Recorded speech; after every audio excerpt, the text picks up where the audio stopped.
ఇవాళ ఈ రెండు పార్టీలు మోసం చేస్తాయి కాబట్టి ఇవాళ నరేంద్ర మోడీ గారి ప్రభుత్వం మీరు ఇక్కడ కిషన్ రెడ్డి గారిని గెలిపించిన తర్వాత ఈ భాగ్యనగరానికి వేల కోట్ల రూపాయల నిధులు తీసుకొస్తున్న విషయాన్ని ఇలా భాగ్యనగర్ సమాజం జూబ్లీస్ నియోజకవర్గం ప్రజలు ఆలోచించాలి. ఇవాళ మళ్ళా గెలిపించండి. కిషన్ రెడ్డి గారి నాయకత్వంలో ఇవాళ దీపక్ రెడ్డి గారిని గెలిపిస్తే ఇలా హైదరాబాద్కి వచ్చే నిధులను ఇవాళ జూబ్లీస్ కు తరలించి ఈ జూబ్లీస్ ను అందంగా తీర్చిదిద్దే బాధ్యతను మా కిషన్ రెడ్డి గారు తీసుకుంటారన్న విషయాన్ని ఒక్కసారి ఆలోచించండి. ఎందుకంటే నిన్న మీరు చూసారు, వీళ్ళు ఏం చెప్తే వాళ్ళు చేస్తారు. బీఆర్ఎస్ వాళ్ళు ఏం చెప్తే కాంగ్రెస్ వాళ్ళు చేస్తారు. అరే మంచిర్యాలలో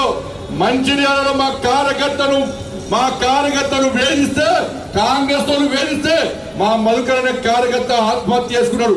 మేము రామచంద్ర గారు డిమాండ్ చేస్తాం, వెంటనే వాళ్ళు అరెస్ట్ చేయడంటే ఈ కాంగ్రెస్ పార్టీ ప్రభుత్వం పట్టించుకోలే గుండాలు అరెస్ట్ చేయడానికి.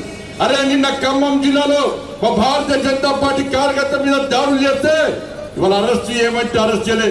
కానీ నిన్న పొద్దున హరీష్ రావు గారు వచ్చి ఇలా నిజామాబాద్ లో కానిస్టేబుల్ చంపారు, వాడిని పట్టుకోనంటేనే ఇలా రేవంత్ రెడ్డి సర్కార్ వాడిని ఎన్కౌంటర్ చేసింది.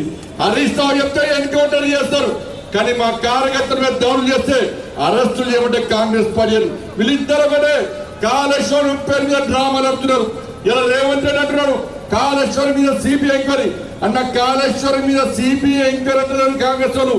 మేడిగడ్డ అన్నారు సుందిల్ల పేరు చెప్తుంది తప్ప కాళేశ్వరం అనే పేరు తీయకుండా ఇలా బీఆర్ఎస్ పార్టీని కాపాడే ప్రయత్నం చేస్తున్నారు.